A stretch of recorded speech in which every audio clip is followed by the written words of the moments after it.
د افغان حکومت او طالبانو د خبرو اترو په اړه خبر ورکوونکي خبریالان وایي چې ځینې مهمې پوښتنې لري چې ورته پام نه دی سوی، چې آیا طالبان به اوسنۍ رسنۍ تسلیم کړي؟ آیا په خبریالانو او مطبوعاتو به بندیزونه پر ځای کړي؟ آیا حکومت به مطبوعاتو حقوق او ازادي خوندي کړي؟ در دو دهه مردم افغانستان په تیرو 12 لسیزو کې د افغانستان خلکو د بیا د ازادۍ عادت ترلاسه کړی.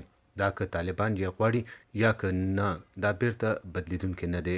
بلې خوا موږ اندېښمن یو ځکه چې د ازادو رسنو او په ځانګړې توګه د ښځینه ژورنالستانو په اړه د طالبانو نظریه بدل شوې نه ده. امکان لري چې دوی به رسنۍ محدودې کړي. موږ باید انتظار وکړو چې خبرو کې څه کیږي.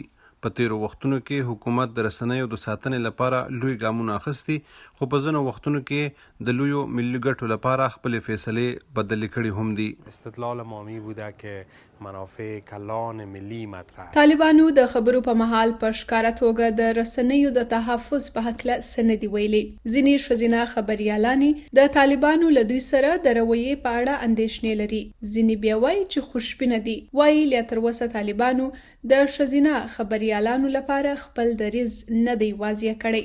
صحبت‌هایی که با طالبان زما داشتم له طالبانو سره په دوحه کې د خبرو په مهال دوی په اسلامي اقدارو ټینګار کو او ویل چې دوی به د ښځو سره د شریعت او دود سره سم چلن کوي، خو دوی دا نه ده په ګوته کړې چې د دوی په مطابق اسلام ښځو ته څه ډول حقوق ورکړي. د افغانستان د خبریالانو د امنیت کمیټه وایي چې باید حکومت د مطبوعاتو لاسته راوړنه او ترلاسه کړي د ازادۍ دفاع وکړي. حکومت په آزادو رسنیو باندې ویاړ کوي. که حکومت په خپله د ازادیو ته زیان ورسوي، زه فکر نه کوم چې دا به په خبرو کې د دې سیال سره قوي دلیل ولري.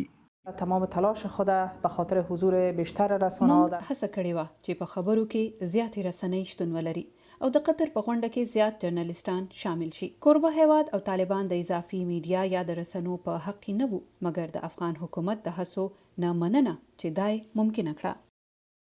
افغان حکومت ویلي چې د خبریالانو او د مطبوعاتو د ازادۍ تحفظ به د دوی په لومړیتوب کې وي. په ورته وخت کې د مهمو مسلو لکه د امن مذاکرات د خبرو په اړه معلوماتو ته د رسنیو لاسرسی رد کړی.